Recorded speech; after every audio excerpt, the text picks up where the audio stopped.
अऊज़ु बिल्लाहि मिनश शैतानिर रजीम बिस्मिल्लाहिर्रहमानिर्रहीम इन्नल्लाहा व मलाइकतहु यसल्लूना अलन नबी या अय्युहल्लज़ीना आमनू सल्लु अलैहि व सल्लिमू तस्लीमा अल्लाहुम्मा सल्लि अला मुहम्मद व आलि मुहम्मद व अज्जिल फ़रजहुम वशुरना माहुम व ज़िदना महब्बतहुम। मोहतरम नाज़रीन, अस्सलाम वालेकुम व रहमतुल्लाहि व बरकातुहू। तरबियत औलाद के हवाले से जैसे कि आप हज़रात के इल्म में है कि हमारा ये लेसन नंबर 156 है, और आप जानते हैं हमारा विज़न जो है वो ये है कि हक़ की बात, बेसिक चीज़ें जिससे इंसान को कुछ सीख मिले, जिससे इंसान कुछ सीख सके, ये हमारी कोशिश है कि लोगों तक, हमारे यूथ तक, हमारे बच्चों तक, हमारे बुज़ुर्गों तक भी पहुँचाएँ। क्योंकि बहुत सी फैमिलीज़ ऐसे कंट्रीज़ में भी रहती हैं जहाँ पे जो है ना अपने लोग नहीं होते, जिसकी वजह से कोई प्रोग्राम्स नहीं हो पाते। बहरहाल मीडिया तो अपना काम कर रहा है। तकरीबन तमाम हज़रात आजकल माशाल्लाह जो है ना अपने चैनल्स बना रहे हैं, और अल्लाह उनके तौफ़ीक़ात में इजाफ़ा करे। हमने उस वक्त हमारा चैनल शुरू किया जब बहुत कम चैनल्स ऐसे थे जो तरबियत के हवाले से या अखलाकियात के हवाले से लोगों में एक दर्स देने की कोशिश करते हों।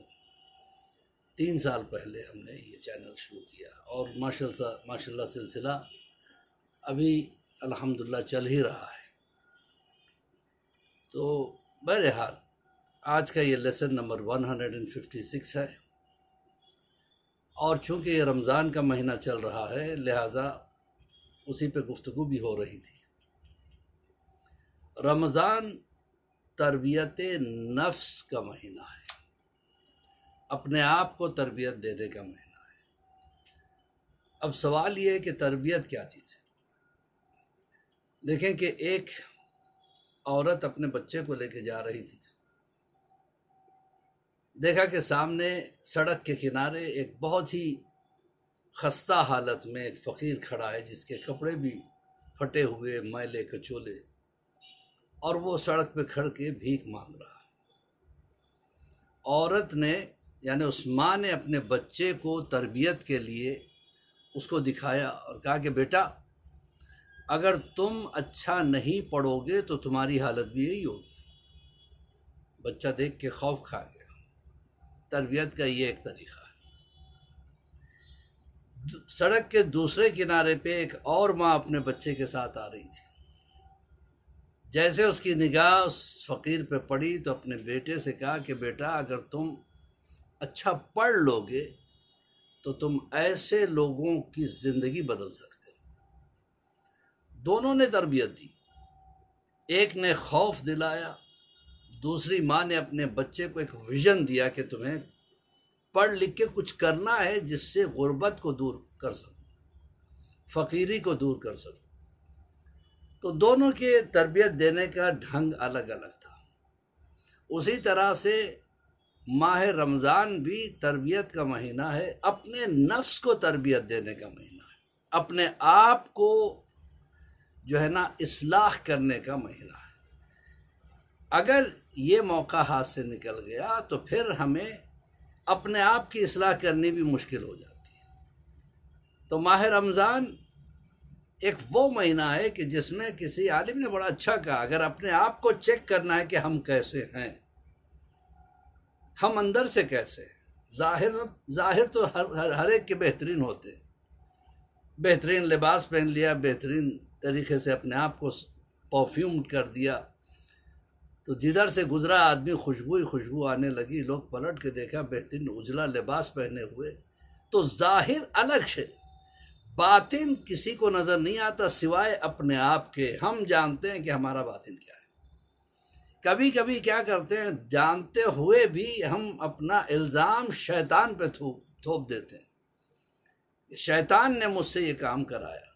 तो आलिम दीन कहते हैं कि अगर तुम्हें जानना है, पहचानना है कि तुम्हारा अंदर कैसा है, तुम्हारा बातिन कैसा है, तो तुम अपने आप को रमज़ान में चेक करो। इसलिए कि रमज़ान वो महीना है जिसमें अल्लाह शैतान को मुक़य्यद कर देता है, क़ैद कर देता है।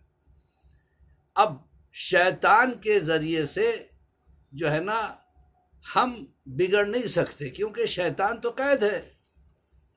अब भी अगर हम वही गलतियां कर रहे हैं जो रमज़ान से पहले कर रहे थे, तो इसका मतलब यह है कि ये हमारा बातिन ही ख़राब है। तो ऐसे ख़राब बातिन को दूर करने के लिए अल्लाह ने बेहतरीन मौका रमज़ान का दिया है। रमज़ान में इंसान जो है अपने आप को अंदर से अच्छा करता है। तो नफ्स की तरबियत के लिए बेहतरीन महीना रमज़ान का, और बेहतरीन तरीका यह है कि हम अपने आप को ना सोचें, हर वक्त अपनी फ़िक्र में ना रहें, दूसरों की फ़िक्र करें, तो उसमें और नफ्स साफ़ सुथरा हो जाता है। हर आदमी को अपनी फ़िक्र है, अपने बच्चों की फ़िक्र है, इंश्योरेंस की फ़िक्र है कि मेरा इंश्योरेंस हो जाए, मेरे बच्चों का इंश्योरेंस हो जाए ताकि फ्यूचर अच्छा रहे। लेकिन कोई ये नहीं सोचता कि हमारी आखिरत कैसे हो। हमारी आखिरत को अच्छा करना हो तो दूसरों की भी आखिरत की फ़िक्र करें और दूसरों की दुनिया की भी फ़िक्र करें। वरना लोग क्या करते हैं, अपनी दुनिया की फ़िक्र और दूसरों की आखिरत की फ़िक्र।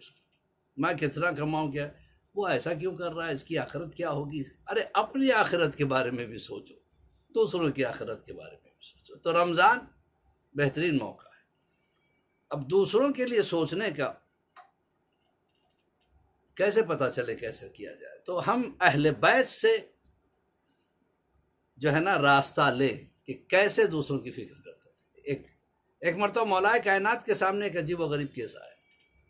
दो भाइयों ने एक आदमी को पकड़ के लाके मौला के सामने पेश किया, मौला ये हमारे बाप का कातिल है, इसे सज़ा दे। मौला ने उससे पूछा कि क्या हुआ। उसने कहा कि मेरा ऊँट इनके वालिद के बाग में जाके एक पेड़ को खाने लगा। तो उन्हें गुस्सा आया, उन्होंने पत्थर उठाया और ऐसे मारा कि मेरे ऊँट के सर पे लगा, और इत्तेफाक से वहीं उसी स्पॉट पे मेरा ऊँट मर गया। और मेरे पास चूँकि ये बड़ा पसंदीदा ऊँट था, इसको मेरे आँखों के सामने मार डाला गया। मुझे भी गुस्सा आया, मैंने वही पत्थर उठाया, इसके बाप की तरफ फेंका, उसके सर पे लगा और वो भी वहीं मर गया। मौलाना कि अब तुम पे हद जारी की जाएगी। उसने कहा कि सरकार अगर हद जारी करना बेशक कीजिए, लेकिन मुझे 3 दिन की मोहलत दीजिए, क्योंकि मेरे बाप ने उसकी जायदाद के बारे में वसीयत की थी जिसमें मेरे भाइयों का भी हक़ है, मेरा भी हक़ है।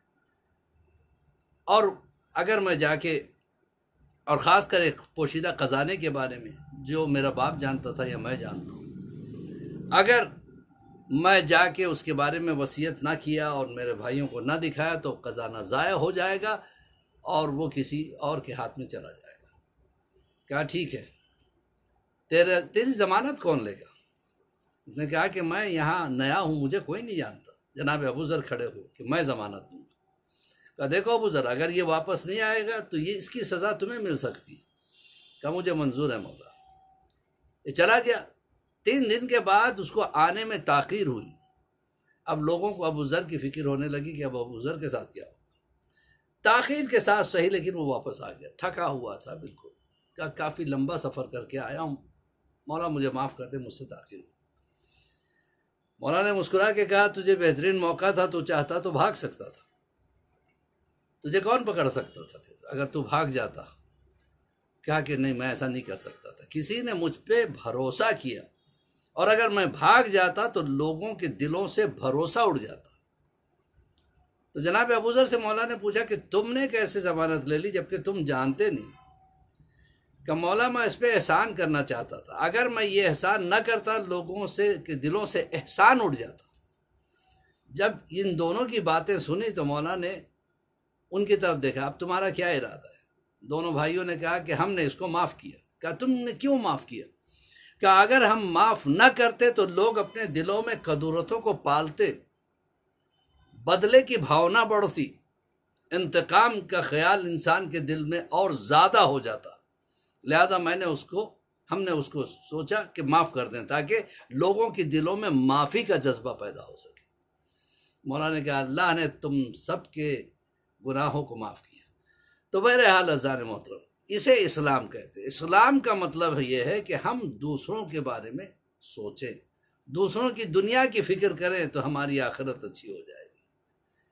तो बहरहाल इसी के साथ मौलवी अब्बास अली खोई का सलाम कबूल करें। दुआ करते हैं परवरदिगार इस रमज़ान के महीने में हमारे तौफ़ीक़ात में इजाफ़ा फरमा और हमें ये तौफ़ीक़ अता फरमा कि हम अपनी इस्लाह नफ्स खुद कर सकें, अपनी गलतियों को खुद पहचानें और उसको दूर कर सकें। ज़्यादा से ज़्यादा अब बाकी मानदा दिनों में ज़्यादा से ज़्यादा इबादत कर सकें और तेरी क़ुर्बत हासिल कर सकें। हमारे दिलों से दिखावा वगैरह दूर कर दे, लोगों के लिए मोहब्बत का जज्बा पैदा कर, हमारे बच्चों को नेक और सालेह बना, इमाम के ज़ुहूर में ताजील अता फरमा, हम सबको इमाम के चाहने वालों में शुमार फरमा। फ़क़त वस्सलाम व रहमतुल्लाह।